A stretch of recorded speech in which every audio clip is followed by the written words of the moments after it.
Um,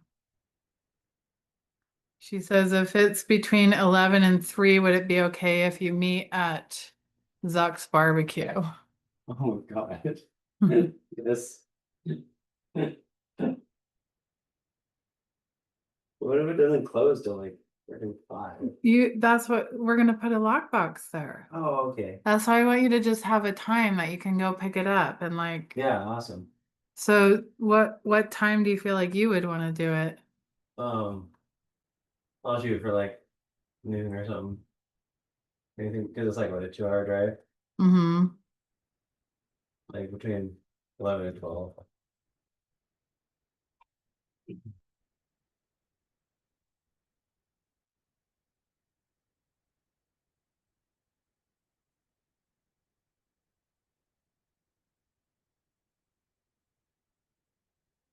She said just let me know the time. Okay. But I can see if that works for them. Just say 12.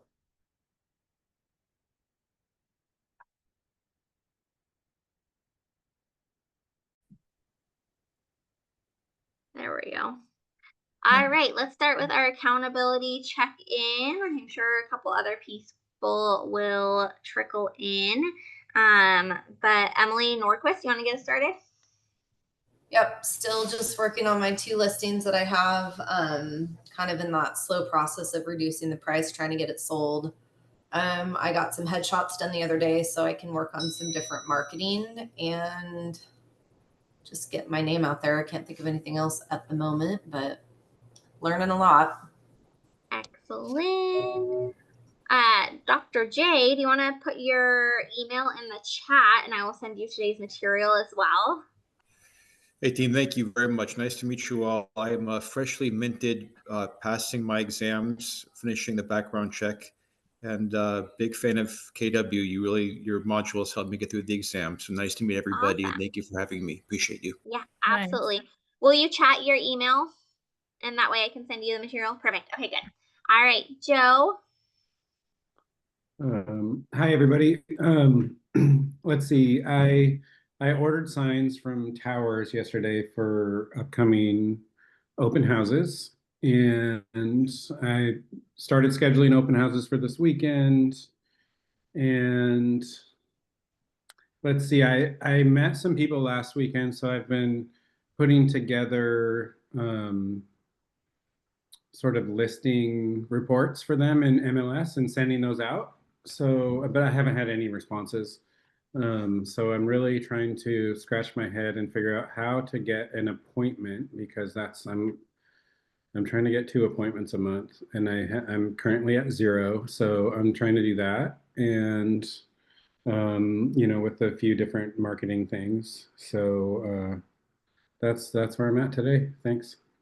Good job. Perfect. Alexander. Hey, how's it going today? Can you hear me? Yeah. Good. Yeah, I'm on the road right now, about to get some lunch, but I'm on my way to show property. So yeah, that's what I'm doing today. I may cut out because it's up in the mountains at one point, so I'll just letting you know. Excellent. Okay, no worries. And is that your investor clients that you're showing the land to? Correct. So awesome. Got like 500 acres to walk today. Cool. How exciting. Yeah. And Emily James. I just launched my brand awareness campaign. So I sent out 1,000 mailers this week. Gosh, what else have I done? Oh, I finally paid for my subscription for the Oregon real estate forms and got that all set up, but I can't for the life of me figure out how to sync it with DocuSign. Like I'm following the instructions, but I just cannot figure it out. So I'm going to try to contact support later and see if they can help guide me through getting that synced up. I don't know what I'm missing here. Yeah, or if you want to hop on office hours at 4 today, if you can, I can do it during that as well. Oh, that would be perfect. Yeah, I'll just pop into your office hours and have you help me then. Yeah, that's fine. Okay. I mean, other than that, things are really good. I have headshots being done next week, so I can get rid of my silly AI photo. So I can actually get that updated with something more, realistic, where people are like, oh, okay, so that's Emily, and actually it looks like me. Because the AI is very good, but it's like a hair off, it's Yeah. just, it's too good to be true. And I just want to, be realistic here. So Awesome. Yeah. No, that'll be nice to have that done. Perfect. Okay. Well, today we have Carly Kruger out of our Southern Oregon office. She has been a real estate agent for 9 years after a career of 16 years as a music teacher. She has lived in Southern Oregon since 5th grade and has built her business in the same community she grew up within. She remembers sitting in 5th grade being asked what she wanted to be when she grows up and distinctively deciding that she wanted to be a teacher. Teaching has been a perfect transition into the real estate, and helping clients and supporting the success of other agents has been a continuation of that childhood decision to become a teacher. Carly is passionate about Keller Williams, experienced brokerage network, and connecting with agents on key components to support successful careers. So she will help you kind of round out the Ignite series today with Plan Your Future. This is a good one. And it's great to have you on here as a guest as well, because it really doesn't ultimately all fall on previous learning. It really is just kind of about setting the stage for moving ahead. So it will be a great one. Definitely ask all the questions, participate as much as you can. And I've got your little doorbell song on, Carly. So if anyone comes in late, you should be able to hear them. Great. Thank you so much, Mara. You're welcome. Have a great day, guys. All right. Thanks. Bye. All right, you guys. So now I have you all to myself. Nice to meet you all. Thank you so much for being here. And as you, I think, are experiencing, really you're showing up for yourself. So you're showing up while I'm here, but it's really for yourself and what you're endeavoring in. And even though I tend to like to kind of get to know everybody a little bit more, because I don't know if I've seen any of you in past Ignites. I've normally been teaching another chapter of this, but yeah, I'm gonna just jump straight in, just in the interest of time for all of us. But if you have a question at any point, do feel free to just let me know. I'm gonna try to stick to the material we have, but I do like to be organic and address things as it comes up as well. So we're going to jump in, and today we are covering Plan Your Future. And then I would think that a lot of you have probably come into real estate maybe from other careers, and that this real estate is part of planning your future. There's something in you that's kind of already made that decision, and real estate seemed like the right thing. So as you heard Mara say, for me, I came from teaching, and actually that number, I've been in real estate for 10 years now, so it's a little bit of an outdated number, and it's been a great decision for both me and my husband. We're working together. So today is the final day of Ignite. You've learned so much, and I'm sure you instinctively know there's so much more to experience and learn along the way. That's normal. Ignite has given you the foundation for building a big business, and you will embark on that journey after today. Today, we close out the transaction segment by both looking back and looking forward. And we'll discuss a bit about finances and having a smart money business. Side note, a lot of realtors are not known for being smart money-wise. So if you have that piece in place already or plan to, that's a leg up already. Okay, question on that. Yeah, Sorry. that's So okay. what is not being smart money wise? How they spend it, or they get a big chunk of money and they go crazy, or what do you? Can you? All of the above. Okay. All of the above. Yeah, and then I'll add that kind of like, well, life can be stressful in general, but real estate has its own stresses. So sometimes also realtors might embrace that stress in a way that causes a leak in their bank account. So yeah, all of the above, or counting on a check before it's actually a closing, right? That's a really big one. Yeah. Okay. So super side note really quickly is for me and my husband, so we both are in real estate full time, and that's basically all that we do. We don't have another formal piece of income. And for honestly, like super transparently, the first 5 years of being in this business, we were pretty up and down, but really we were operating on like could only see like 3 months ahead at the most until I'm being super transparent until we got into a really pretty dire situation, what felt dire for me, where really we only had like a month and we owed like 2 months worth of um 2 months worth of income on our credit card. And that was like this really deciding point, which actually came around our big why, deciding point in our career. And we totally restructured everything and now go by basically an operating account that covers our basic expenses as well as what we consider like our savings basically. But there are still smarter ways to set that up. That was just what we could come up with without professional financial help on it. But it's worked so much better and has so much more peace of mind. So I'm plugging something like that because it's such an up and down business that ideally you're not living paycheck to paycheck anymore. So you put it all in one account and then put yourself on a budget to operate out of. Basically, yeah, two separate accounts. Yeah, yeah, Makes sense. yeah. Thank you. Sorry, I didn't know if it was like winning the lottery and Yeah, I wish. I lose mean, it all. I'll be honest, like I never lose hope in that one too. So all right, so we'll follow up from the previous session on getting to close by getting paid. That's exciting, right? So has anybody in here actually, not to put you on the spot, but has anybody in here actually gotten to receiving their commission check yet? I'm just not familiar with exactly where everybody's at. So I okay, got well, $100 for showing a house, and that's been the okay, only. well, that's something, right? You got paid in the business.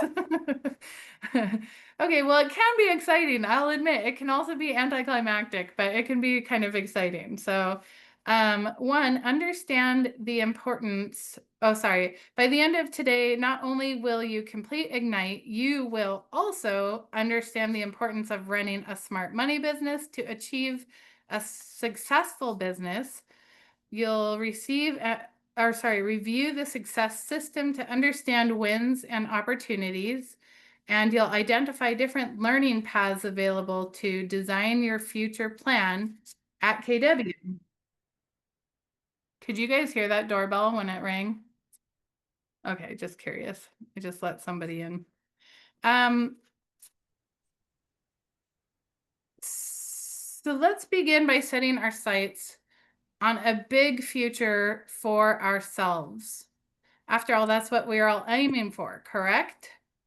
Okay, I can't help it. I have to give another little side note. So I know that KW's mission is to support everybody in the business they're at, really, whether it's big or small. And though our language in these classes and a lot of stuff is really focused, like it uses the word big business a lot. And I just want to put in here, whether you consider yourself thinking big or think of a big business, whatever that means to you, translate that if it doesn't land quite right for you, translate that into something that has clarity for you and that you can still use. So we are here to support your business at whatever level it's at. There's a line in The Millionaire Real Estate Agent: to have a better chance of hitting the target, aim high. Aiming high begins with thinking big.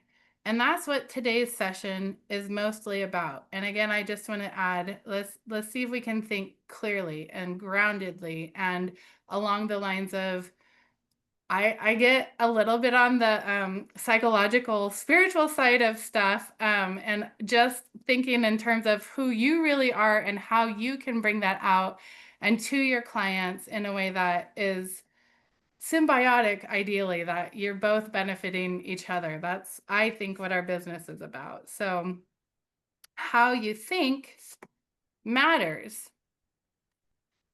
How you think is the beginning, in the beginning really matters. So what are your thoughts on this quote? What stands out to you?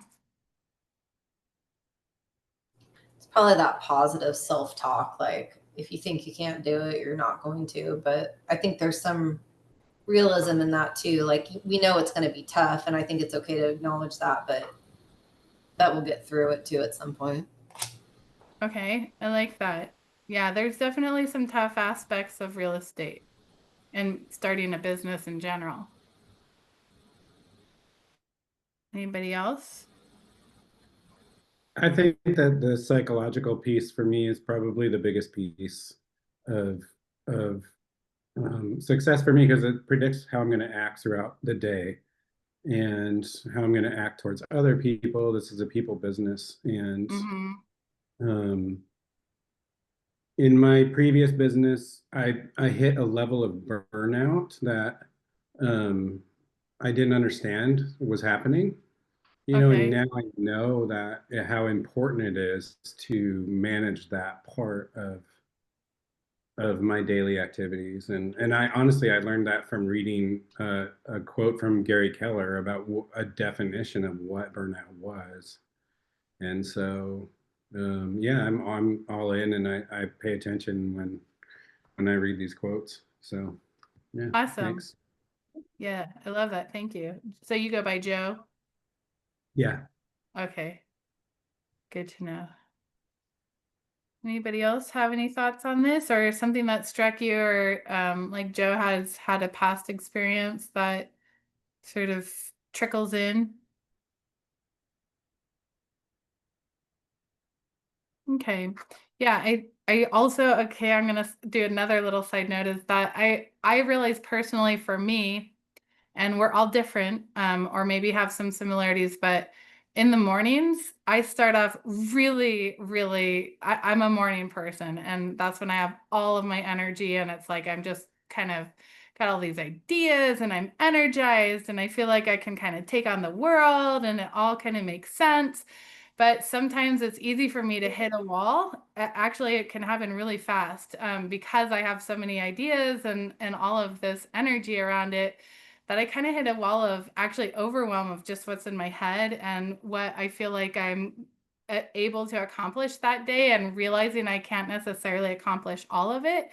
And so that's when, especially when having a certain mindset and having a path forward really ends up mattering, is not just when I'm inspired and kind of have all these ideas, but also when I might feel overwhelmed and need to just do one thing at a time and let that be enough too. So I just want to add that in there. Throughout Ignite, we've talked about the importance of mindset, because mindset matters. Not just today, not just during Ignite. It matters every day. Sometimes your mindset turns to doubt, disappointment, or fear, and these are times to be aware of and quickly correct. It's within your control. You control your mindset. Your mindset does not control you. Now let's examine where you are now compared to where you were at the beginning of Ignite. Take a moment to tune in internally. Where is your head and your mindset? Do you feel aligned with your heart? Are your feet ready to do the actions needed to have a successful business? I like that question, if our feet are ready to take the actions needed. So what are some of the ways you've already adjusted your thinking? And go ahead and take a moment and write them down in your participant guide. And actually, I also want to open up that if anybody ever wants to just share part of what you're thinking too, just feel free to chime in. I'm just going to give you a moment to write any ideas down. And you're saying, how has it changed since we started real estate? Since you've started Ignite. And and I don't know how many people have gone through this series more than once. I was like the nerdy type that went through it multiple times, and then I've taught the entire course multiple times, not counting just when we started doing it digitally like this, when we're just doing it in person. So just think to whatever point back, whether that's one time through Ignite or the beginning of your real estate career, but just something about how maybe your mindset has changed and whether you feel like you're aligned with what you're here for. Gotcha.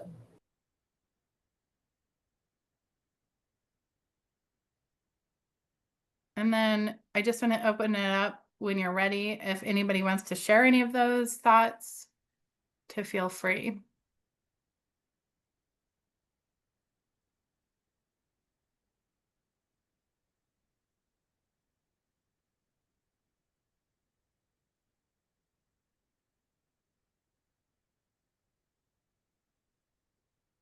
So you might find that you're using affirmations more, removing limiting beliefs,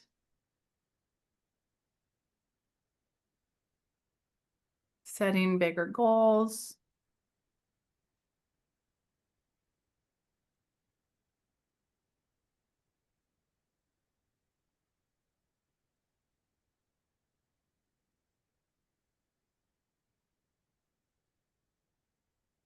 Anybody have a piece of that they want to, you're burning to share with the class?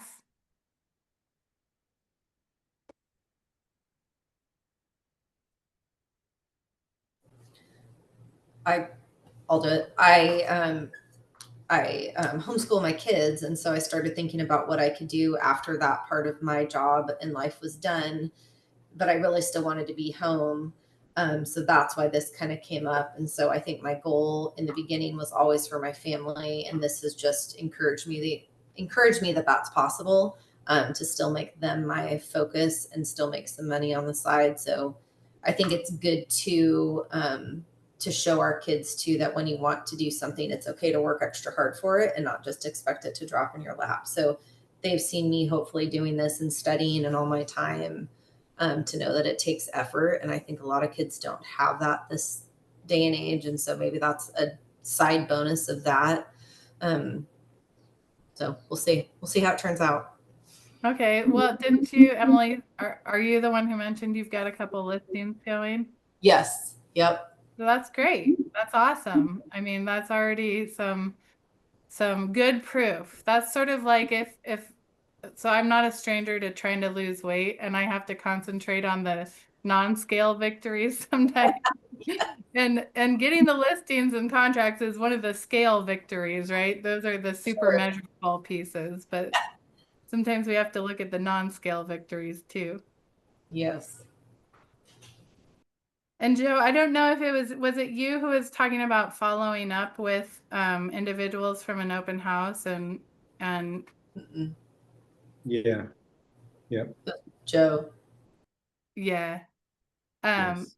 Yeah, and I actually just wanted to add, my teaching style is I try to be super transparent with people. Is like I will say that the most business we've ever lost, which we've lost, enough business to say we've lost some business, has been around not communicating enough and kind of giving up before the client or the potential client was ready to give up on something. So I don't know if you guys have looked at DISC, but I'm kind of a high D personality. And I kind of think if something's not happening right away, that it just means it's not happening in general. And I have to really, really work hard to retrain that part of how I think. I really think that if you just consistently keep showing up in their inbox or on their phone or through text or whatever way it is, that they might just have life stuff going on that means that they're not responding. But I've either lost business but not doing enough of that, or I've received business just because I followed up 3 months ago and instead of being completely silent. So I just would say keep going with that. So Thank you. okay. So remember that Keller Williams belief system, along with the 6 personal perspectives, help to keep your mindset strong and positive. So why 4 C's, 2 T's? And W stands for win-win or no deal. And I don't know how many people go into their office, but all of our offices should anyway have our Y4C 2 T's somewhere in there on a wall. But W is for win-win or no deal. I, integrity, doing the right thing. Customers always come first. Commitment in all things. Communication, seek first to understand. Actually, that's a really big one. Seeking first to understand and coming from curiosity, to me, are kind of hand in hand in that. And that's, again, like where sometimes I think kind of rash things, but in reality, if I come from curiosity and really try to understand what's going on, it might be the situation I'm making a rash decision about might be something actually totally different than what I think is actually happening. So I think that's a really big one. Creativity, ideas before results. Teamwork. Together, everyone achieves more. And if you're a solo agent, you are your own team, but also all of us are part of your team as well, right? And all of your title officer people, your lenders, and anybody that you consider a professional in what we're doing. Trust starts with honesty. Equity is opportunities for all. Success is results through people. So on that note, I also want to say, like, results through people, when somebody's running a team, maybe they think of their results are through the team that they're running or through those people. But if we're not running a team and we're just working with our clients, our results are what they experience, what our clients experience through their transaction and move that they're making, the transition that they're making in their lives, right? We want them to have a good experience, and that's part of our success. Okay. You've checked your mindset, and now let's check back to your original value proposition. You've spent nearly 4 weeks in your daily success system, time communicating with your contacts, and now let's re-examine the value proposition you built in week 1. Please turn back in your participant guide to the value proposition you built in session 4.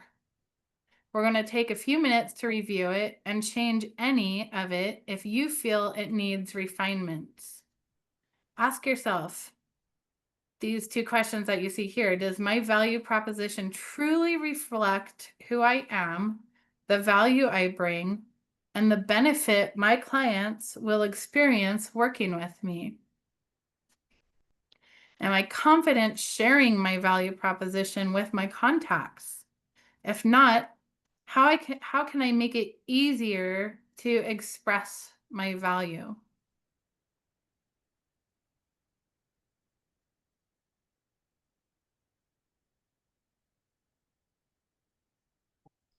Bring some people in.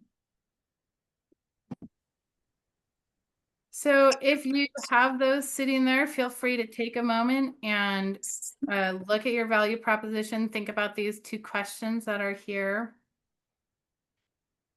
So we didn't have Ignite manuals, so I don't know if any of us actually have what you're referring to unless we took it down in our notes somewhere. Okay, I appreciate you. Thank you for letting me know that. Is that true for everybody, basically? So people don't have that. Okay, so that's actually perfect because I'm opinionated about this as well, and wanted an opportunity to dig in a little bit with you guys. Is I would like to put out there that our value, I include myself in all of this. This isn't me talking to you or like on that level, but we're all kind of in this together, basically. But I believe our value, our most valuable assets are just like who we individually and uniquely are. And that's what makes us unique, but that's where our value comes from. And I also believe in bringing that into something really practical for our clients. So if you don't have a value proposition, and if you're somebody who might struggle with something like that, think along the lines of, five traits that you feel are who you are and what is maybe unique to who you are. And it may or may not be. Like I could say I'm punctual, and that could be true for everybody. So beyond just me being punctual, what do I do for my clients so that they experience that? How can we build out something around those qualities that give our clients the experience of value? So first think about those values within yourself, and then how we can build those out so our clients can experience that when they work with you, and that is our value proposition.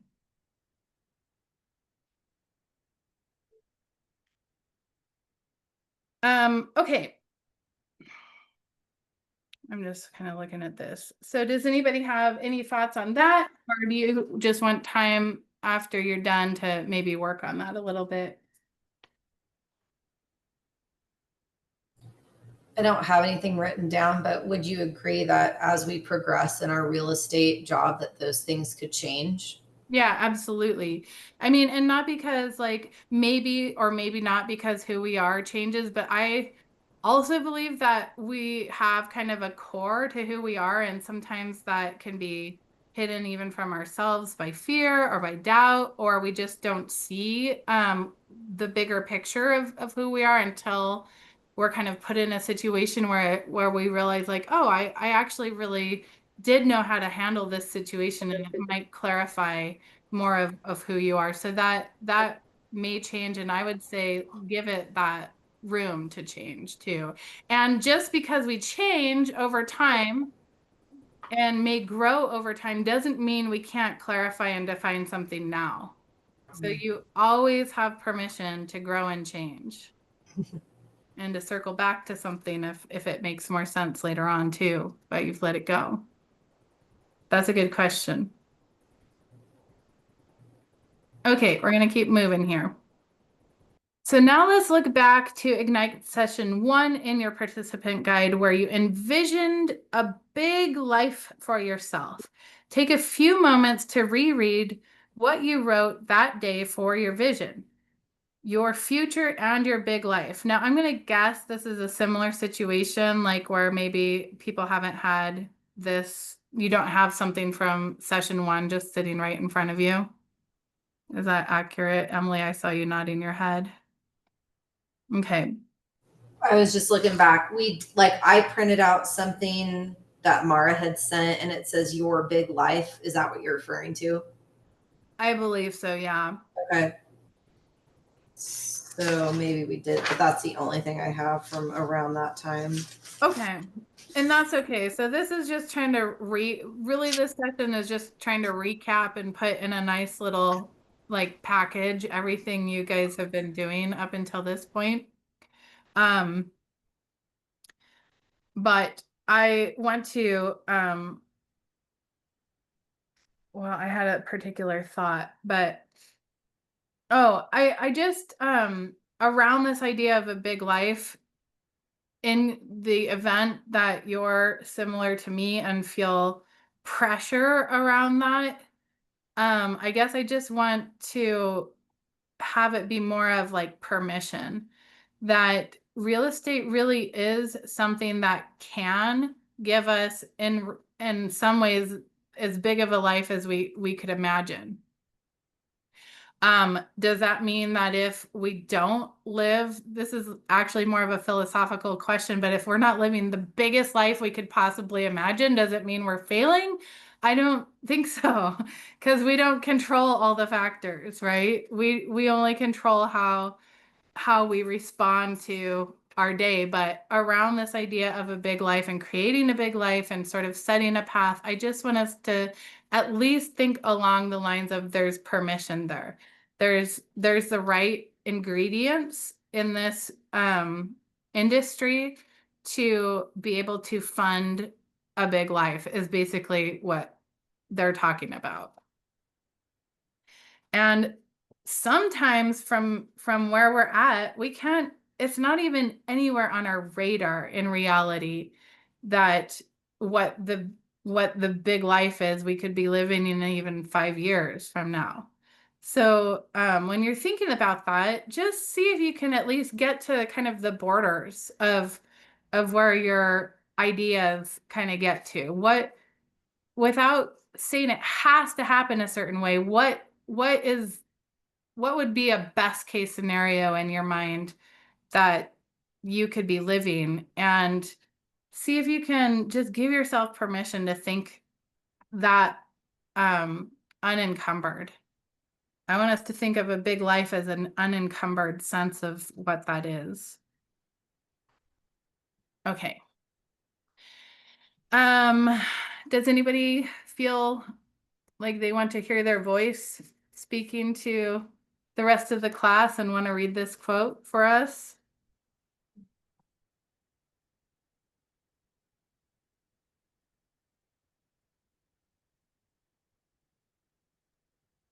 I'll do it. I'll do it. I think I heard Joe first, so We'll let Xenia do it. Let Xenia do it. okay.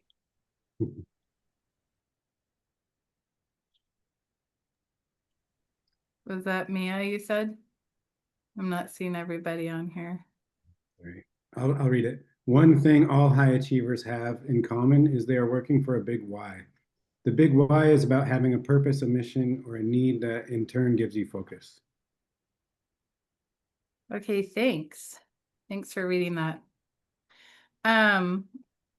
So we introduced the concept of a big why in day one, and we know that it takes time for each of us to think about and determine a concrete big why for ourselves. Moving forward after Ignite, it's essential to have a clear picture of your big why, since it will keep you motivated and on track to meet your goals. As the quote states, it's your purpose, your mission, or need that gives you focus. So has anybody worked a little bit on your big why and what that is for you? Whether it was in session 1 or otherwise? I want to retire. Okay, that's great. That's a big deal. Anybody else have thoughts?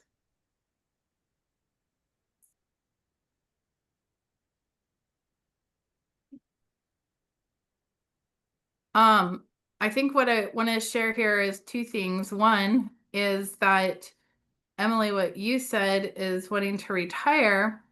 You may or may not have like in your mind like all of what that means and looks like. And if you do, great. If you don't, keep building that out and what that lifestyle looks like, what steps you can see from here that it takes to get to that point.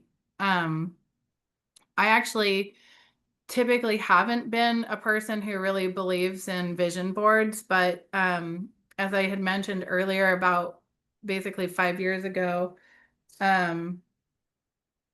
when we were kind of at like a pretty tough spot financially, and we got clear on our big why, we also made a vision board around that. And that ended up being a really important piece for us around that. So I kind of became a believer in vision boards. So you might want to think about that. I think they're important, especially if there's stuff you really believe in or need help believing in, and you just need to see it kind of existing in your world. So we might want to think about vision boards too. Around that. But another thing I wanted to mention about Big Why is that kind of like what we talked about with a value proposition, it may change over time. And it could be our big why for the moment, if you kind of imagine if we walked into a dark room and all we had was like this one little light that we could just sort of see, you know, maybe this far in front of us, our big Y might fill that entire sort of lit up area. And that's as big as we could kind of think. But if somebody came in and turned the lights on at some point and we could see a bigger picture, we might change, our big Y might change a little bit based on sort of a bigger concept of what we're doing in life or where we're at, right? And so don't be afraid, again, to define something for now that is maybe makes sense for you for now, that gets you out of bed, that gets you, like, helps you get work done. Let yourself define that for now. And if it morphs a little bit because you grew, that's great. That's fine. I think that it's easy to get caught up in this big why, feeling like, what's my purpose in life? And I think that's been a philosophical question of the ages, and we don't have to know all of that, right? To just define some stuff for ourselves. So for my husband and I, our big why became largely a lifestyle that we want to live, but that includes our family, spending time with our family. That includes being in our travel trailer and going places. And it also includes being on a sailboat and sailing around. And that ultimately, you know, has to do with lifestyle. And I'll be super transparent again that there are times where I really don't feel like picking up the phone, or I don't feel like even responding to something, or something super frustrating to me, and I just would rather not have to deal with it. But having a really connected sense of like why we're doing this, and feeling like it's really, like, for me, it has to be almost synonymous with the work that we're doing, like so tied that I feel like if I am sitting here teaching Ignite, or that if I'm talking on the phone to a cooperating broker, or if I'm following up on a potential lead, that it's like I'm stepping onto the boat, or it's like I'm traveling in the trailer. Like I have to have it that closely tied. So whatever does that for you, honestly, whether it's big, big, big, or whether it's just big enough for now, that's okay, I believe. So I'm going to actually just kind of read through some of this. So let's dig into it a little more. Your big why is big. It's important to you, gets you out of bed every morning and excited to get busy, brings you energy and focus, is the ultimate turbocharger, and is already present even if you haven't thought about it. Your big why can be really big, or it can be small big. It doesn't matter. It's whatever drives you. Your big why should incorporate all the people in your life and the good that you can provide them. And I want to just caveat that it doesn't have to. If it just gets you out of bed and your big why is something about that, it can be that small big. Turn to your participant guide to answer these questions, and then write out a big why for yourself. Get clear on what matters to you and write it down. What topics or causes are most important to you? What gives you energy and fuels you personally? What is something you would do even if you were not paid, but we want to get paid? What do you envision for yourself about your future? So I don't have your participation guide right in front of me, because between juggling the slides and I've got my own teacher thing here, and then a single screen that I'm working on. I chose not to have your participation guide, but do you have a space to write some of that in on yours? We don't have guides at all. Oh, okay. I see. I'm sorry. I didn't quite understand. Yeah, all of what you meant. Yep. No, they're just getting them to us. So Okay. Mara usually sends out that days, but I don't know if I've seen it today yet. Okay, gotcha. If you have a piece of paper or feel inspired to do so, or even on your phone in the notes section, or write an email or a text to yourself, and something, if there's just even one core idea around that that's like standing out to you, jot it down. And if somebody has, She yeah, go did ahead. call out today's, I just found it in our email. So is Okay. it 5 where it says your big why? Yeah, it is, let me just look at what this says.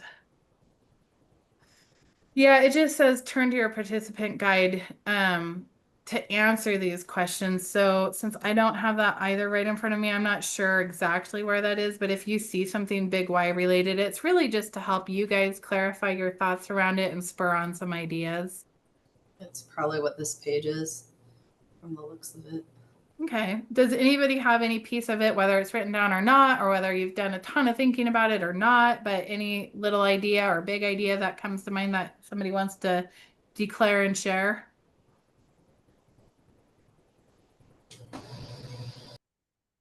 I like the causes. So what are, basically it says what topics or causes are most important to you? So I would say, yes, I want to retire, but also I would love to give something to my children down the road. Mm-hmm. A legacy of some sort. Mm-hmm. Yeah, I like that a lot. And sorry, it just says Zoom user for me. Who is this? Senior. Senia. Thanks, Senia. Anybody else have a little piece that they want to share on that?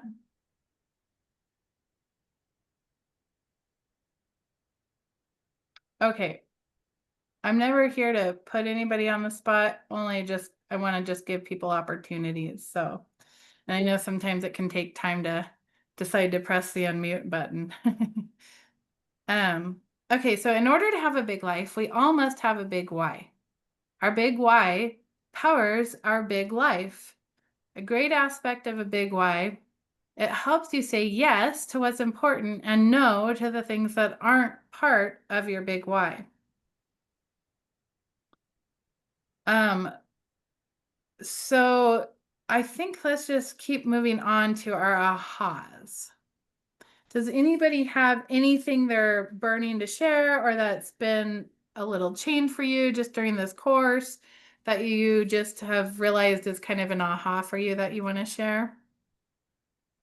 So about your mindset or your future. I think there's something in here that says, what is something you would do even if you were not paid? Mm-hmm. And I think that that is something big because I have grown up in a family who volunteers a lot. And so I think that that's something that I would like to get into more. Is and you don't get paid usually when you do these volunteering trips and stuff. So I would like to get into that a lot more. Okay, I like that. I also want to invite us to think about that question in a helpful to us way that we may or may not get paid for something, but I think even asking ourselves that and finding the root of something that really matters to us is a good part of that question. So whether you get paid for it or not, I personally I believe in volunteering time and donating time and effort and energy to causes for sure. But I also believe in my own cause and believe in my husband's and my cause, and believe in and striving to be paid for stuff. I've spent a lot of time wandering through the wilderness of wondering if wanting to be paid for stuff is okay, and I'm over it. So I think that just digging in and saying what really matters to me, just on a really personal level, whether you get paid for it or not. And then from there, maybe figuring out, okay, well, what does getting paid for this look like? Or if it falls into something that you really don't, you do want to dedicate your time to, maybe you're being paid in other ways. Maybe it's just fulfillment or something to do with the people you're with while you're doing that, or whatever privately makes it worth it for you. But I just want us to think of it in a couple different ways potentially. Okay, we will start out this day with the importance of running a smart money business. It is our intention that each one of you achieve the goals you set out with and end up being highly successful in this business. Who loves accounting and keeping business books in order? Who loves saving for and paying taxes? I detect some sarcasm in this. Yeah, few agents do. You get into the business because of other skills. You enjoy working with people and you have great sales skills. What many lack are money management skills. So let's begin with some financial knowledge, and don't worry, you don't need to be an accountant or a tax advisor. You just need to know when to consult with experts. Remember these, your 6 big jobs? We've been learning a lot about 1 through 5. Let's return for a moment to number 6. Manage the money. You are going to get paid for all the diligent work you did to help your buyers and sellers transact the business. And that's what you're here for after all, to get paid and develop a big business for yourself, right? Correct. It's important to remember that getting paid in the real estate industry is different from the salary you may have gotten before. The check you get upon closing a deal is not to be put in your pocket and spent. There will be expenses to pay and the ever-present taxes that must be saved for and paid every quarter. I'm fighting myself to say something. I'm going to keep moving. So who remembers where the commission goes? I thought maybe they... Oh, this is outdated. Okay. So this is outdated on the first one. Does anybody know why? Yes, because the other agent, we don't worry about them anymore. They have to worry about themselves in the buying contract. That's right. Yeah, we don't technically share our commission anymore. But I will say the consumer, though, hasn't forgotten that era. So there are people who think in terms of certain percentages, gross percentages that they think of as paying overall. So you may still have to have some of that conversation around maybe a higher percentage than just your half would be, and where their head is at with that. So thinking about this, there's parts of it that still apply. About a third goes to the market center to cover company dollar, franchise royalties, and fees. Business expenses. Roughly another third goes back into your business to cover marketing, operating expenses, signs, your car, your phone, and anything else you need to conduct and grow your businesses. So, and don't forget that we have to save for and pay taxes. It sounds like we don't make any money. It appears we go negative before we go positive. Yeah, so that is possible. Don't do that. But we do end up making money, and this is all there's all a lot of reality in this, and we can formulate, there's ways to formulate a discussion with potential clients that we don't just pocket, that it's real. We don't just pocket like the whole commission check. The brokerage gets paid first. They actually pay their expenses with what we're bringing to them, right? Basically first. Yeah, maybe the exact dollar from my commission check doesn't pay the light bill, but that's essentially how it works, right? So don't be afraid to have some form of that conversation. A really simple kind of quick one that I've used with a listing client when they asked for a lower commission is that I just said, you know, a third of this goes to my brokerage, a third of this goes to pay Uncle Sam, and a third of it puts or then I have to pay, you know, I have to do marketing expenses and stuff, and then the rest of it puts food on my table.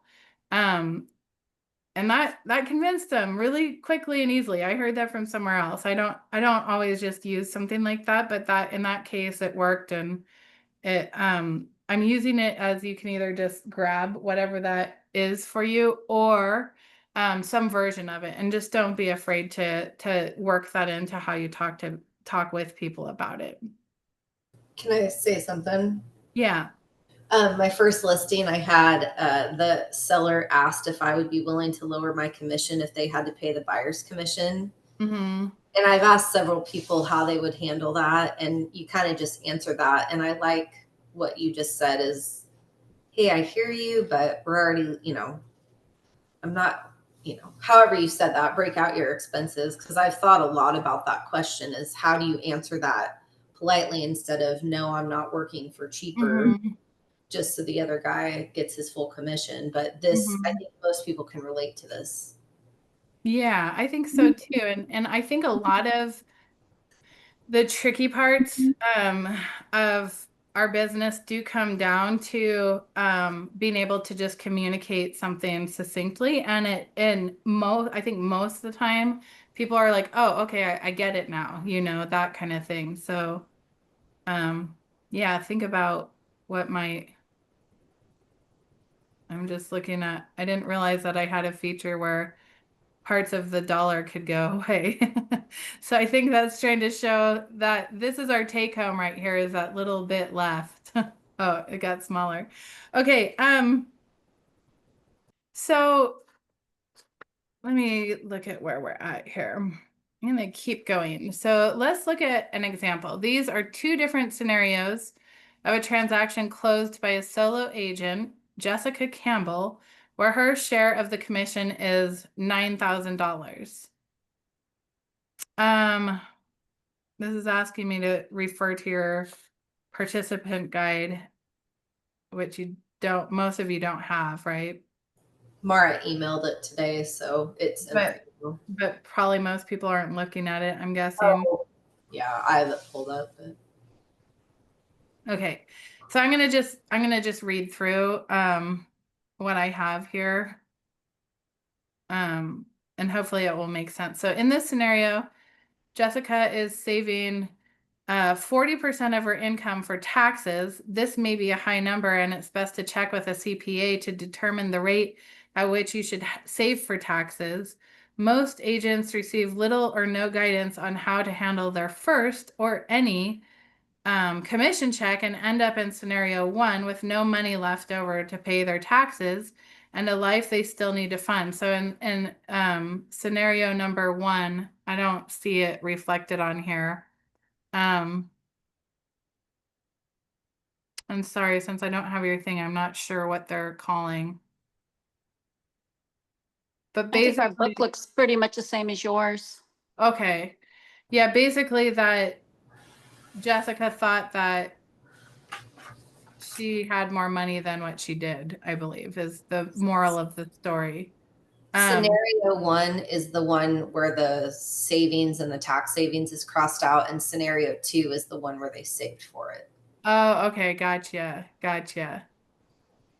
Okay, so incorporate these financially sound business practices into your business from the start with every transaction you close.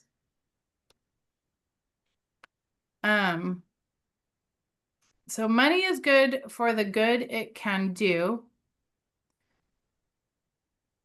Now that we have a clear understanding of the importance of being financially sound, let me ask, what is the purpose of business? And I actually already have an answer for you. It's profit. With profit, you will have the money to do good for your family and community. So what good will you have your money create for you? And I think we talked a little bit about that, right? In our big why. It's related. Does anybody have something they feel inspired to share around that? Just get out of debt. That's a big one. So on the vision board that my husband and I put together, it was to pay off our student loans.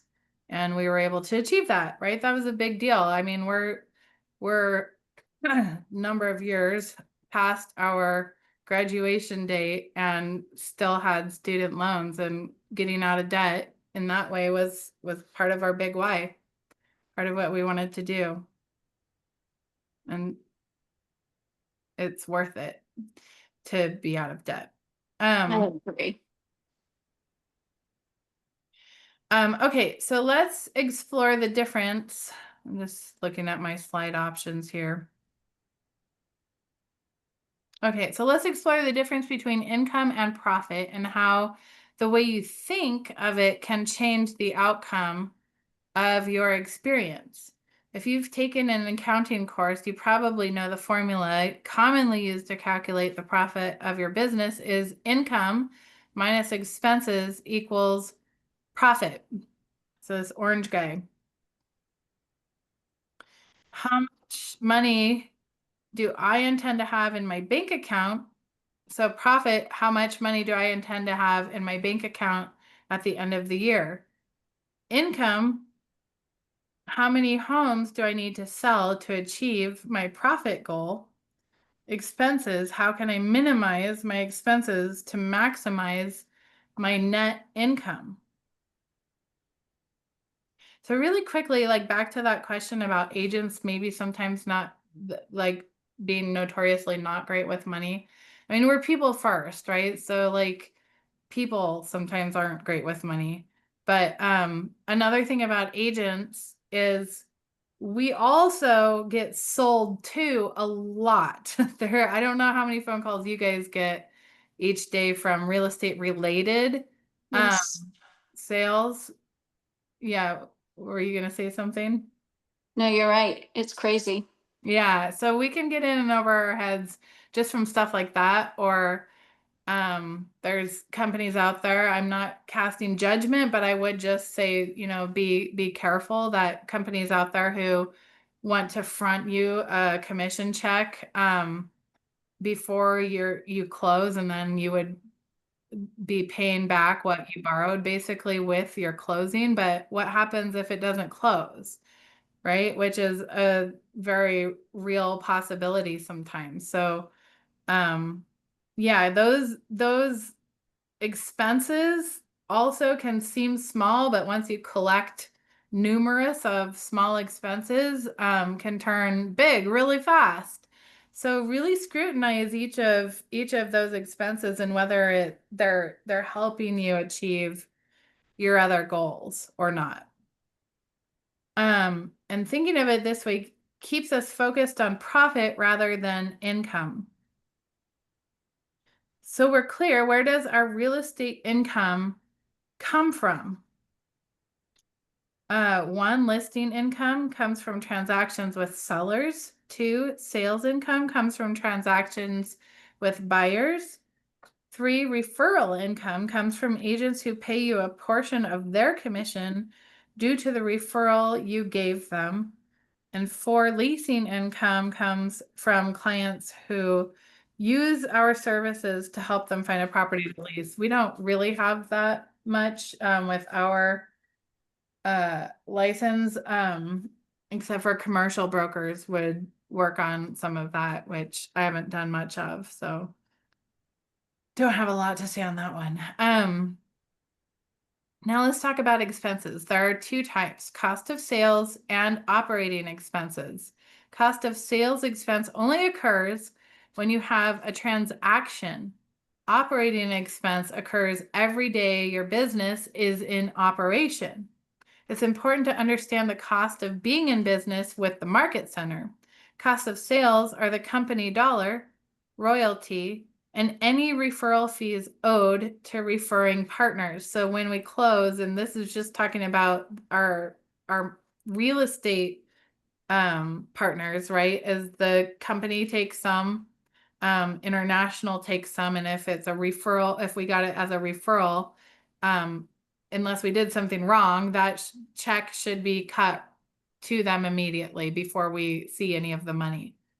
But those aren't the only costs of sales. Those are just some of the real estate ones. If you have employees involved in the transaction, these expenses will fall under cost of sales as well. So like a transaction coordinator, a lot of transaction coordinators don't get paid unless it closes, right? And if it doesn't close, they don't get paid. So you're not paying them unless you have actually made money. That's unless the sale actually happens. That's a cost of sale versus if you're paying an assistant a salary and they get paid however much per hour, basically no matter how much business we have, that's an operating expense. So the company dollar that agents pay is determined by each market center and will vary by market center. Royalty is capped at $3,000, a rate determined by KWRI, so our international.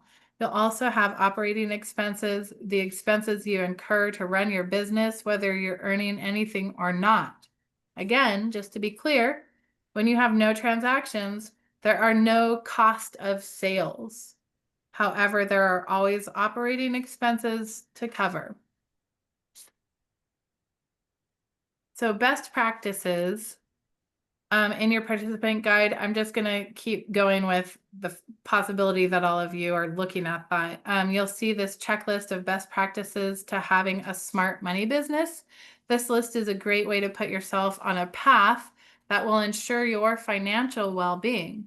You may be able to check off the first item on this list given your experience now in determining your big why.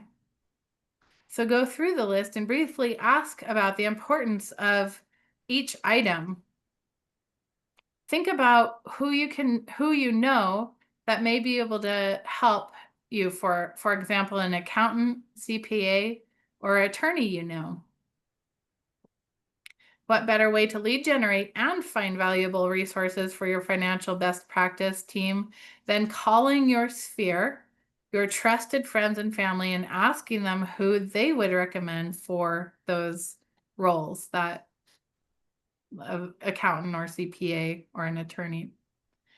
What a great opportunity to remind them that you're in real estate business and ask for a referral.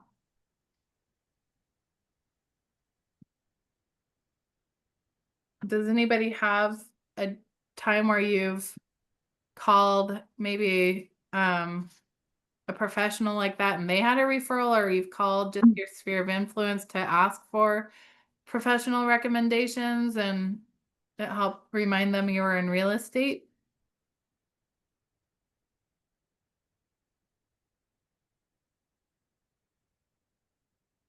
It's okay if not. Okay, so think and act the wage you want before you earn it. Average is as average does. Good is as good does. And great is as great does. What you do is who you become. So what are your thoughts on this quote? Anybody have thoughts? The time I put into this job is what I'm going to get out of it. Okay, good. Time in our thinker, right? The more we hone in on how we use that time. But yes, everything that we do, all of the time we commit to. Well, I find that it's hard, like when I should be making phone calls, I'm being interrupted by messages or other things. And then all of a sudden I realize I've lost 30 minutes. Yeah, it can take a toll very fast. Is that during like like a time you've set aside to have super focused time and then that gets interrupted, or is it a little more general? No, in the mornings, because I like the idea of trying to communicate with potential customers from 8 in the morning till about 11 or 12. Okay. And I find it sometimes hard to focus because I do have interruptions at that time too. Yeah. So have you thought about a way to protect that time a little bit more? I have not put any time into it. I've just heard little bits here, you can do this or that, but I have not actually looked into anything because it seems like there's a lot of look into this, look into that, do this, do that, do that. But they all take time to learn how to do all those. Sorry, it's just I'm relating to your personality. Yeah, a really super simple thing that I've done before and I've just started doing again is that I put on my greeting, I do a new voicemail greeting every morning. And I just say, hi, this is Carly Kruger with Keller Williams Realty in Southern Oregon. Today is whatever the date is, and I'll be checking my messages at a common one for me is 10:30 a.m. and 4:30 p.m. You might want to try texting this same number to get a quicker response. And they either do or they don't, but it helps set some expectations. And I instantly feel less on call at every moment. Now, you always have the option of answering a phone call and they never even hear that greeting. But for me to just put that simple greeting on my voicemail helps me feel like there's protected time where if people get that greeting, they have some expectations around it. And then of course, I make a point to check my messages during the times I said and follow up if I can. I need to have one for text though. Yes. Um, Yeah, I feel like that squirrel, in those movies, they always say squirrel. mhm. Yes. Yes, easy to do. In order to have a smart money business, you need money. You don't intend to make average money or good money. You expect great money to do great things and live your big life. And we can't expect that. We have a right to expect that. Let's revisit the income goal you set for yourself in session 1. Refer back to your participant guide for session 1 and take a look at what you wrote. Are you thinking and acting the wage you intend even before you've earned it? I would be careful with that one. But Yeah. are there any changes you'd make now after working on your success system and learning so much more about the real estate sales business?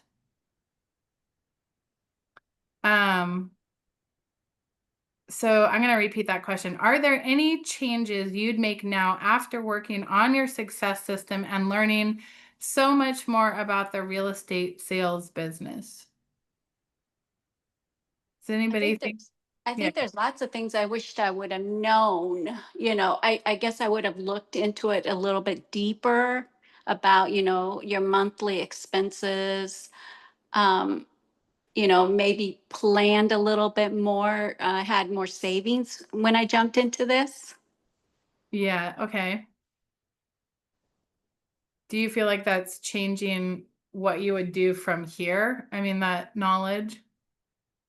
Yeah, I think it's helping me make a schedule, plan, and execute it, which I have never really had to do that in my life. I worked in a pharmacy and you show up to work and you just jump in and you start doing.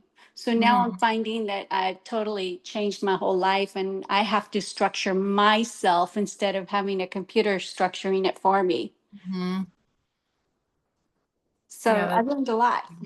yeah, that's a big one. Thank you for sharing that. Anybody else on that one?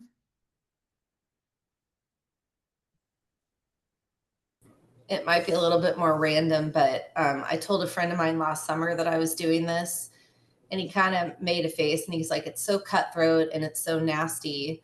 And and he ended up getting in a really bad car accident and didn't make it. And so I always said, I'm going to prove to him that you don't have to be cutthroat and nasty in this business, and you can be who you are and still be successful. I'm sorry. Not sure if that's where you were going with that question, but No, that's everything under the sun is possible with that. And I'm sorry to hear that. That's sad. Yeah. I'm curious, like, do you know where that perspective came from? as far as his perspective, Yeah. he has a family member that's in real estate in my neck of the woods, and she's like that. And so I'm Okay. sure it was coming from his cousin's wife. Okay. And it is like, I think you can be looked at as like a greasy car salesman, always about the dollar and the commission. And that's absolutely not what I intend to do. And if I lose money over it, then so be it. Mm-hmm. Yeah, and I think, yeah, that's an important thing, like in terms of maybe some nickel and dime situations that are not significant to whether we're going to be able to pay our mortgage or not. But I do also want to keep encouraging that it's okay to put our own oxygen mask on first, as long as that something doesn't totally take over like the well-being of our client, right? Or the situation, or turn us into a dragon of a person. But so with a quick calculation, who can tell me how many transactions they must complete each month to reach their net income goal? And will you consider stretching your goals at this point? Has anybody done that calculation?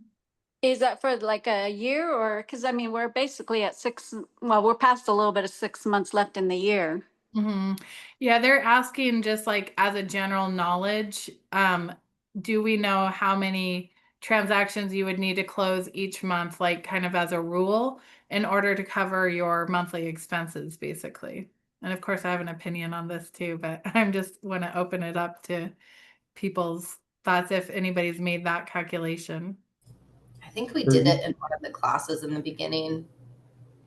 Yeah, it refers back to it, but does anybody have that they want to share? For me, it's about 1.5 transactions a month for my first year. I think that's where mine is, because I think I only put in that I wanted to make 40,000 a year. I want you to think bigger, but I hate to Yeah, say it. I think my principal broker was thinking the same thing, but I was thinking, I only have half a year. Yeah, And, gotcha. I will say you could literally make $200,000 or more in half a year. Okay, like that's possible. And if for you thinking achievable, right, those SMART goals that we may have all been sort of taught, where there's an achievable component of it, if that's helpful for you, that's also good. But there's no true cap to it either. And so along the lines of this, the opinion I have, and this comes with having changed sort of how we operate, is in reality, and this is just how I think, in my opinion. So I think it's good to know like what our monthly income needs to be and what that kind of averages in terms of how many that breaks down to closing. But it's a little bit of not a little bit. It is an up and down business. And in reality, it's not a month to month business. It's more like, what did we do over the course of a year? Right. And that, I think,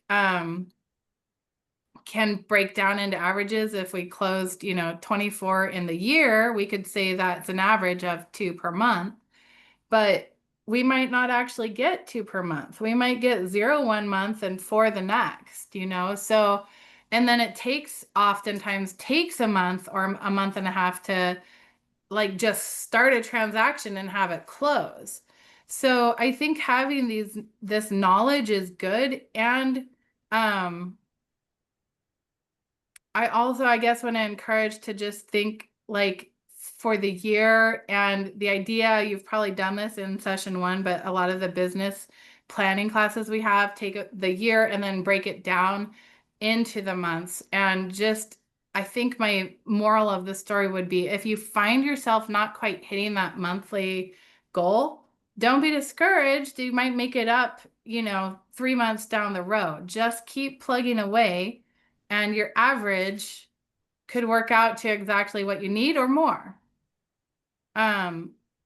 I like to think in terms of kind of filling the coffers for the year, of like trying to fill a certain amount that I know we need in order to pay for the year. And that's where our monthly disbursement comes from. That's where our operating expense comes from. And then if we make more than that, that's great. I just keep doing something with that money, but as another perspective on it. So I'm going to walk through this. If you can do it, do it. So let's do this. Turn to your participant guide for this session and let's think big. Whatever you had written as a net income goal at day one, let's say it was 100,000, increase it by 50% to make it 150,000 and write it down. Recalculate everything using the estimate examples for rows B and C.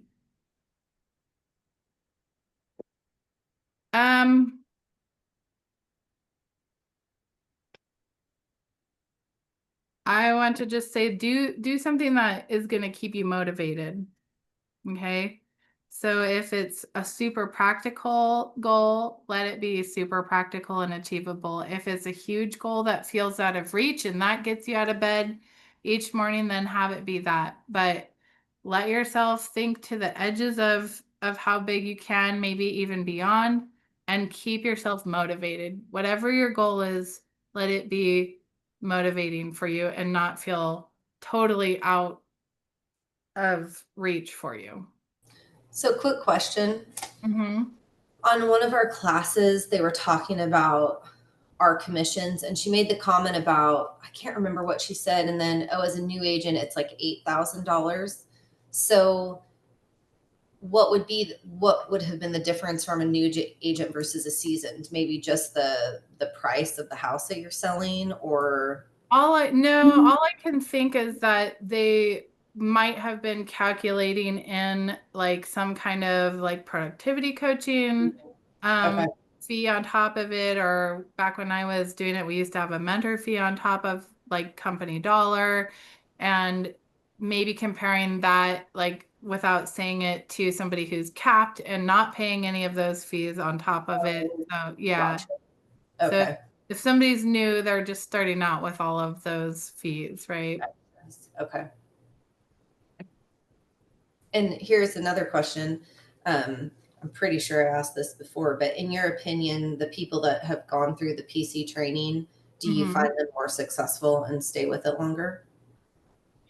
That's a good question. I mean, I'm going to say yes, partly because it helps us develop consistency, and consistency is going to be the thing that gets you paid far and away above anything else. So yeah, it's hard for me to have a full perspective because I've been KW the entire time that I've been an agent. I remember like it was yesterday what it felt like to be brand new. It feels like just yesterday for me. Because I was like so scared. Like my husband and I just like jumped in both feet, our entire household. He quit his job. I don't know what we were thinking, to be quite honest. Like there was a little bit of ignorance, like playing a role, but we just did that. And I was just like scared out of my mind because I had developed a really high level of comfort with what I was doing before. And then all of a sudden I felt like fish out of water all of a sudden again. And our well-being depended on it. So I can't imagine, like, if I didn't have the support that I had during that time, I can't even imagine starting this business without having people to call. And at that time I was still going into the office quite a bit more than like what I do now. And I think just the industry has changed a little bit, even in the time that I've been here, where I'm guessing a lot of you work from home a lot of the time, and I do as well. And that's that, thankfully we do have digital resources where we have people we can talk to, but I don't think that's true for every brokerage. And that was part of what sold me on KW to begin with too. And like I said, I just can't even imagine how I felt at that time just starting and not having the support and the sort of lists to work with and the education. Does that mean I did everything exactly as it was laid out? No, I'm going to be super transparent. No, I haven't. I've taken so many classes. I have attended things near and far. And basically, it's always more information than I'm able to put into practice, but it develops a certain kind of immersion in the business that I think does end up playing a role in our business, whether we're putting every single item into practice or not. So I think that the PC program is really good for digesting kind of the fire hose of everything that's new about it and giving support. So one of the biggest reasons people burn out or quit this business right away in the beginning stages is that lack of support, and if they feel like they're not doing any business. So do you have any other questions around that? No, I just think this class has been really great because we all had to pass our real estate license test so we could actually start learning. So I can't imagine trying to do anything without having all this extra, because we just didn't get this in our our online pre-licensing training. Yeah, it's totally different stuff. Okay, so now that you have a fair understanding of your real estate finances and how to have a smart money business, let's discuss how to get paid. And this is our command interface. Have you guys all seen the command interface at all, or this part of it? Okay. I haven't seen the part about getting closed, but yes, on command. I mean, getting paid, but yes, on command. So I'm gonna be first to tell you that ever since my first transaction, I had a transaction coordinator, and I currently, my husband does all of our command work. So I kind of know my way around, but I don't know it like the back of my hand. The first thing this recommends is to confer with your market center administrator, productivity coach, team leader, or market center tech trainer on the process. But this is just sort of a quick glance at opportunities. And then we use how we use command to get paid. We submit our commission request in the opportunities tab.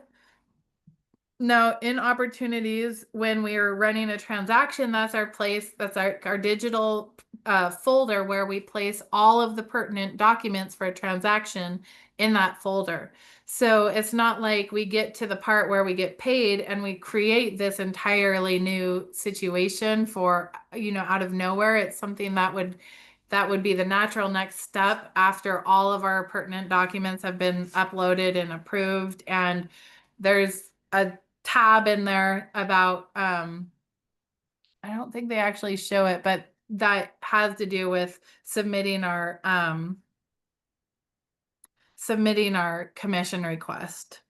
And that's about as much as I could say on that. So do talk with the people around you, like the tech trainer especially, but also Marta probably could help with that part of it if you guys have questions. Okay, so ahas. What are your ahas about running a smart money business? What questions do you have? Anybody have any smart money ahas, smart money business ahas? I thought it was good to, with the graphics showing about saving for the taxes. we own a farm, so we have to do all that ourselves at the end of the year anyway. But I don't know that a lot of people, that most people are probably used to getting a paycheck where they come out with your taxes every check. Yeah. We have to do all of that on our own or hire somebody to help us with that. But I do also like the idea of once you make it a little bit, of getting either into an LLC or an S corporation, or I think, you can find somebody that can help you do all of that. yeah. Yeah, there's specific benefits of each of them. I currently am not an LLC or an S corp. I was at one time and then I wasn't, but we're going to look at that again. But there's benefits of each, and I think a CPA and somebody who helps with taxes could help you understand the specifics of each of those.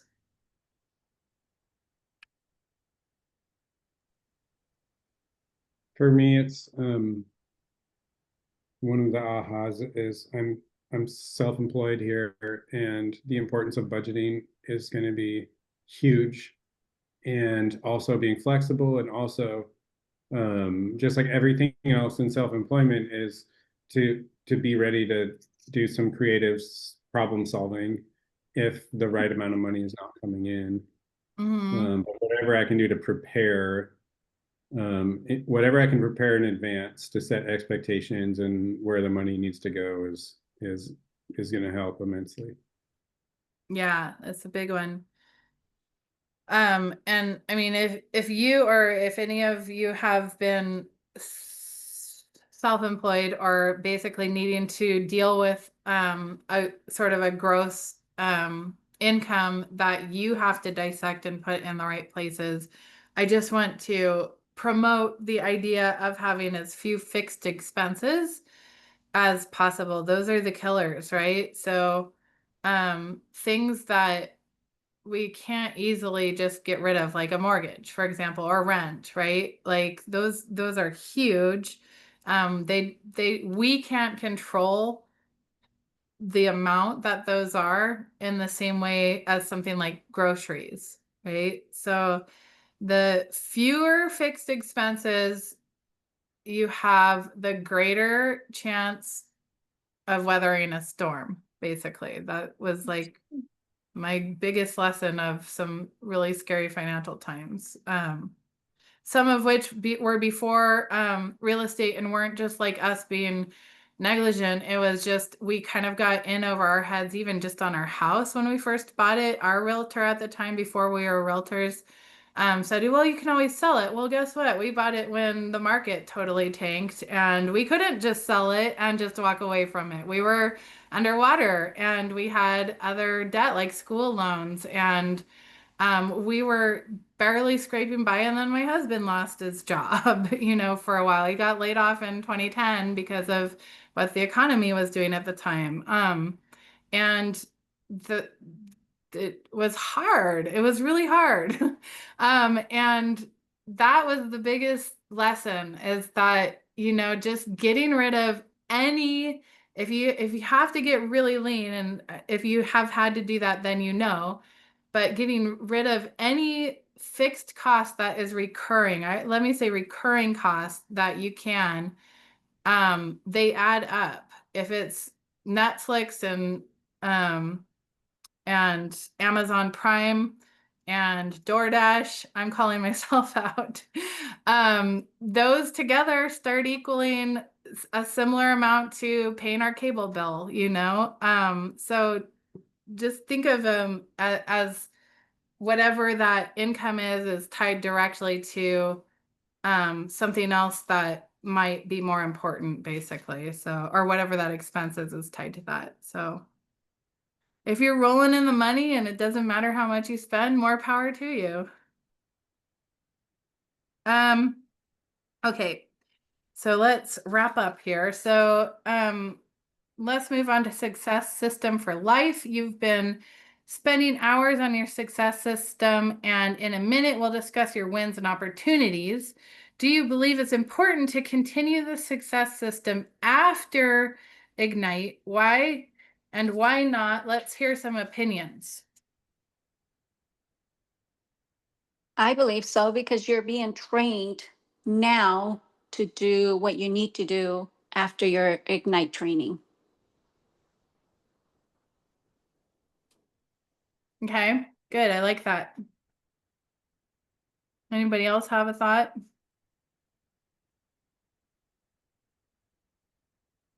I think it could become a sink or swim. So if you stick to what you've been trained and how you've been trained, you have a better chance of making it. Yeah. Okay, agreed. I'm just looking at what they have here. This wasn't exactly the same as when I first started, but I can tell you, like, you know, of course, hindsight's 2020, and I can tell you some, I feel like, big mistakes that I made at the very beginning that I wish I could go back. And so I can't go back. All I can do is try to communicate that these are really important for folks like you who are moving forward from here, and that I just want to say, like, doing things like entering your contacts into a database and getting some kind of touch system going, I promise you, is never going to get easier to do.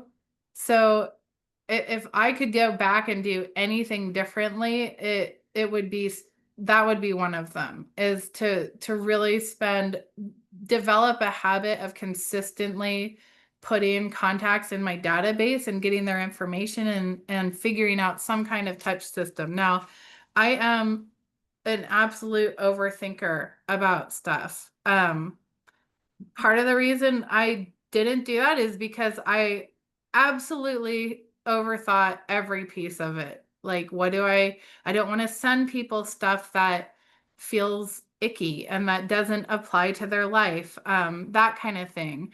And I still feel that way. And I still need to work on my follow-up systems with people, and that still costs me business. We do okay. We do all right. We've had some great years, and there's a reason I'm sitting here, but I'm being really transparent that we still lose business. We could probably be doubling our business just by having a follow-up system that's working better for us. And so I cannot stress that enough, that get yourself, if you have any resistance to that, or if you're an overthinker like me, get like past it. Do something to develop the habit of getting your contacts in there and having some way that you're in communication with your people. Yeah, I can't be more passionate about that one. So learning new processes is a process itself. The daily success system has been a new process for you. You've learned new ways of doing business, and undoubtedly you've had some wins, things that went well, and opportunities, areas of improvement. In your participant guide, jot down wins and opportunities from your experience with the success system. This is for you alone to be honest with yourself to get the most out of the exercise. You may uncover some ideas that will help you in the future. So if you have that, just go ahead and jot something down, or if you have a piece of paper or you want to put it on your phone or do some sort of digital representation. We've talked a lot about accountability and how important it is to success. As Gary Keller reminds us, no one succeeds alone. Let's review why accountability is important. It keeps our mindset focused and positive. To be, again, super transparent, in a way, you guys are, you're being my accountability partners right now. Like, for me to go through this and talk with you guys right now, literally is keeping my mindset focused and positive on stuff. So that's a real thing. It reminds you of your big why. It challenges you and makes you uncomfortable at times. It's one of your 6 personal perspectives. It's one of ours. Be accountable. Accountability drives change. The opposite is status quo. who keeps you in victimhood. Now, I've heard an interesting thing that has stuck with me is that these 3 words, I don't know, is victimhood and can keep us in victimhood. I'm just putting that as a caveat to what it just talked about. So any way you can find yourself accountable to even just those words, even if it's just my voice echoing in your mind, maybe think about that and carry that with you. There's resources for us and things that we can do and people we can lean into. You guys are welcome to reach out to me. I'll drop my number at the end of this in the chat. What forms of accountability are there? There's an accountability partner, productivity coach in your market center. There's mentors and coaches. Yeah, and I would just say along the lines of it's maybe find somebody that you relate with, but that isn't going to be overly soft with your goals. I don't mean you have to have somebody who's like, you know, a personal trainer and trying to get you to do something that you wouldn't normally be doing, but somebody who isn't going to just give up on you super easily either, or who knows how to actually help keep you focused, or just being around them helps keep you focused. But when choosing an accountability partner for the future, choose a partner who is comfortable with discomfort. Accountability isn't always comfortable, and your partner needs to be willing to make you uncomfortable and willing to sit you in your discomfort. Choose a partner who helps you stay accountable. For example, they make you write a check to a charity if you don't comply. You may think you cannot afford a coach. However, paying for a coach has proven to be highly successful for many agents, even in their first year in the business. Agents with coaching tend to make up the cost of coaching with their increased earnings. Of course, an important component of any kind of accountability coaching is to respect it, follow it, and be grateful for it. There are also some tools to keep you accountable. Our 411. Have you guys been introduced to that? Do you know what a 411 is? No. Okay. So it's about scheduling. You could even Google KW 411 and it would come up with the form that you could print off or try to fill out digitally. But it's how we schedule our goals and help have accountability and keep ourselves on track for our goals. But scheduling your priorities by yearly goals, monthly goals, and weekly goals. Look at your 411 daily before doing any other task. Ask your market center for a copy of the 411 or find a version on Connect. And like I said, I've Googled it before as well, and we can find it there. Time blocking, schedule your time off and your job. Number 1, lead generation and follow-up. The book, The One Thing by Gary Keller and his writing team keeps you focused on your big why, your one thing. You will find best practices to protect your time and maintain your energy. What type of accountability will you be choosing going forward? Write it down somewhere, and if you want to declare and share, that's fine too. All right, aha time. There's a lot of aha moments in this stuff. So does anybody else have any, or does anybody have any ahas about this stuff?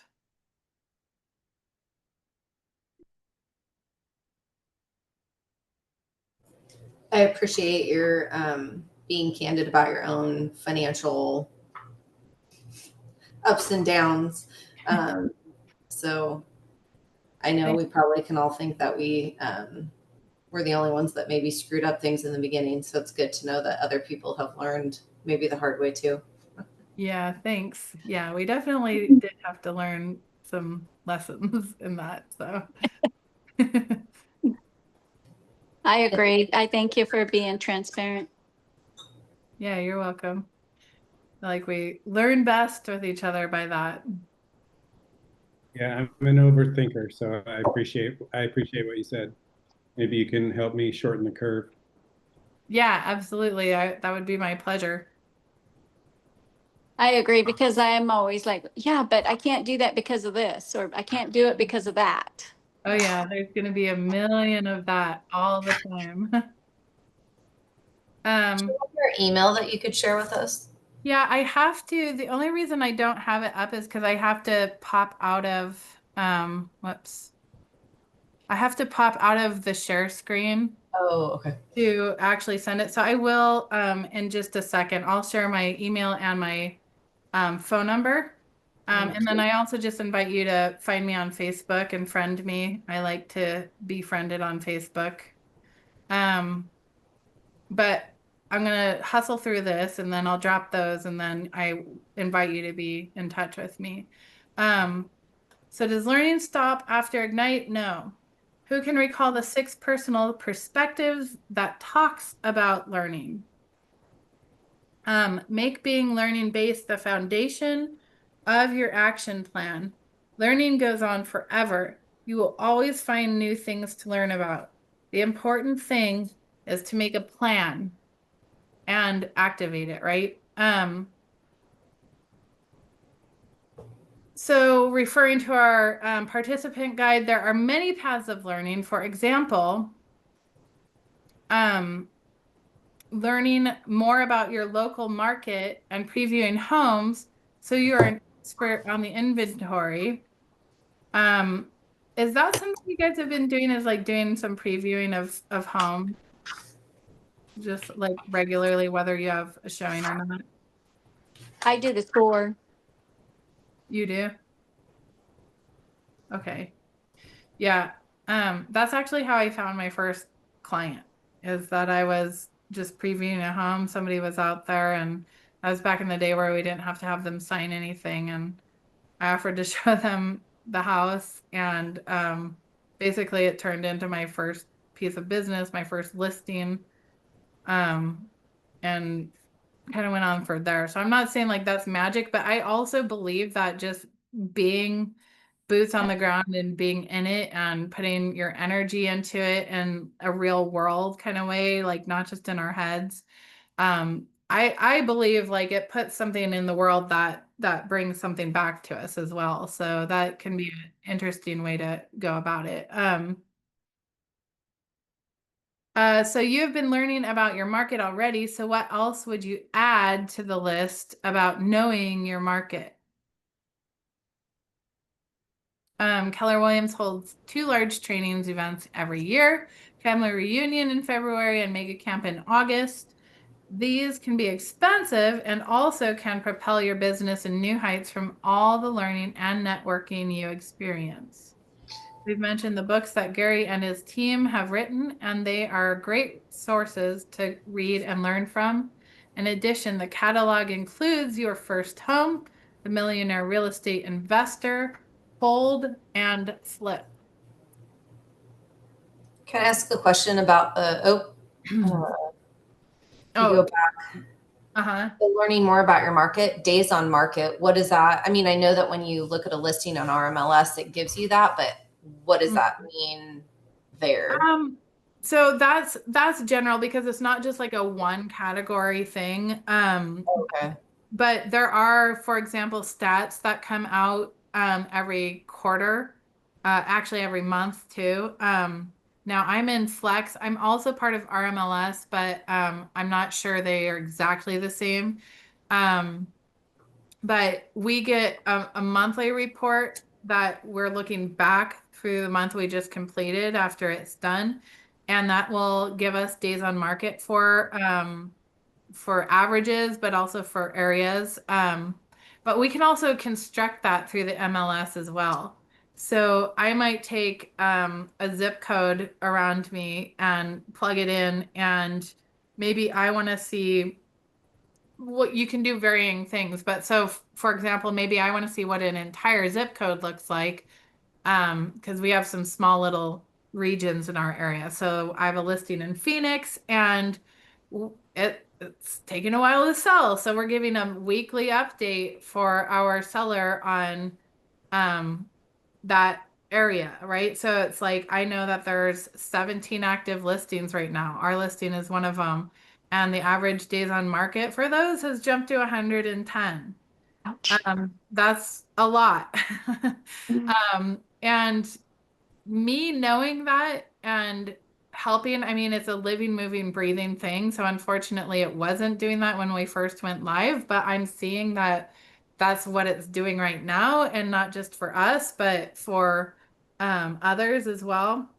So you can take little sections like that. You might want to see, for example, I'm really, really, really interested in the entry level market around my area right now, because those are the listings that sell the quickest. Generally speaking, there's some caveats, but those are the ones that sell the quickest. So I might take my entire county and look at just a price range. So let's say 275 to 325 or 275 to 300 in my area, and see how quickly are those houses selling in the whole county, that kind of thing. So you can manufacture some of that in the MLS as well. Gotcha.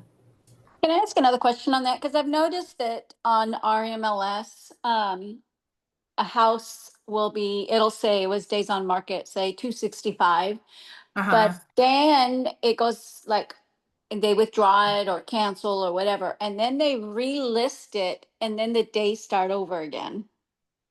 In Flex MLS, I think it's probably the same in the regional MLS. It has to be off market for 30 days before it actually resets to 0.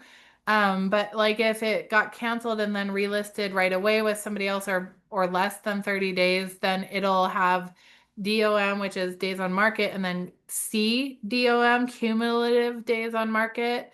And so the DOM might start over if somebody else relists it. Like if a different company relists it, and maybe that's 7, but then at the cumulative one, it still shows like 275 or something like that. So it depends a little bit, and like I said, in ours, it has to be off market for 30 days before it resets to 0.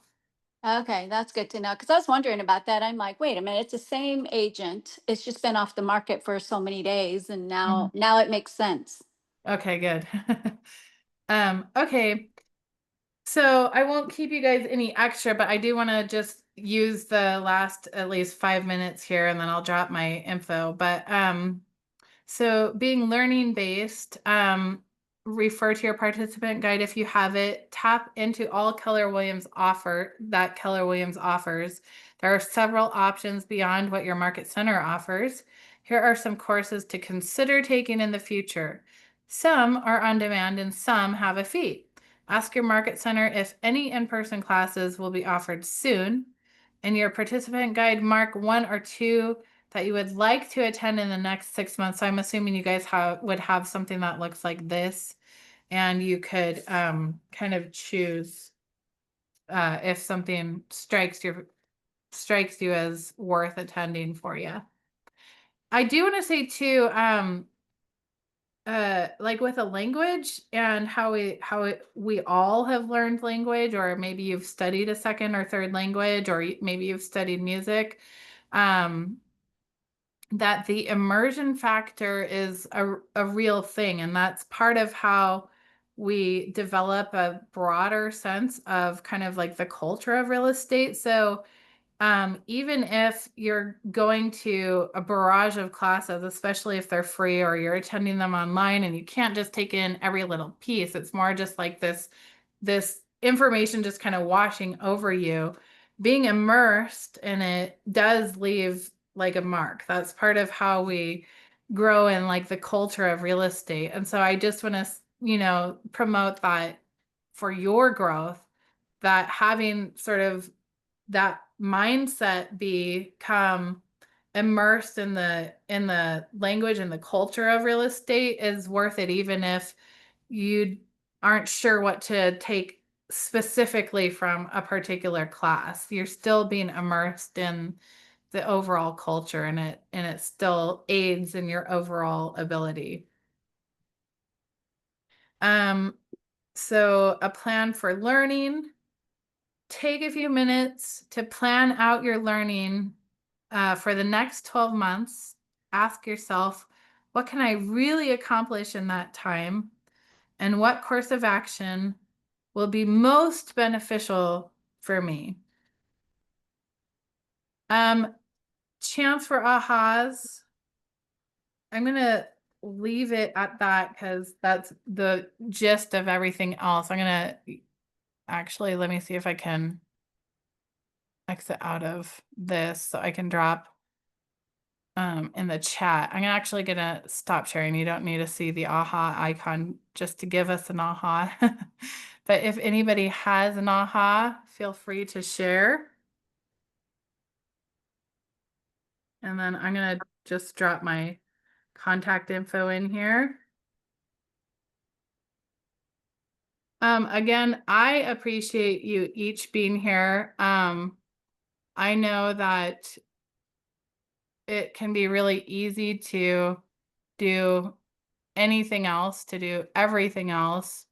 And not even just for my own benefit do I appreciate you being here. I actually just really applaud you for being here for yourself, because even if there wasn't a particular, I try to sprinkle in some nuggets that are like one-liners that might stick with people, but even if there's nothing in here that stuck with you directly, I know that it's feeding your overall immersion in this business and culture and will overall help you continue your growth. But if you have a question, or you just need some encouragement, or you just want somebody to talk to about what you're up to, feel free to reach out to me at those contact infos. And then again, I really invite you to find me on Facebook. I was trying to find a way to share my profile and I can't do that very fast, but find me on Facebook. You can message me there. You can friend me, all of that jazz. Anybody have a question right now that they want to ask? Yeah, you mentioned doing the productivity classes multiple times. Yeah. So when we have signed up for it, like we all have, we can continue that for a designated period of time or forever if we want. Forever. Oh, okay. For It's not just a something one-time like through. Ignite, where it's actually brokerage wide.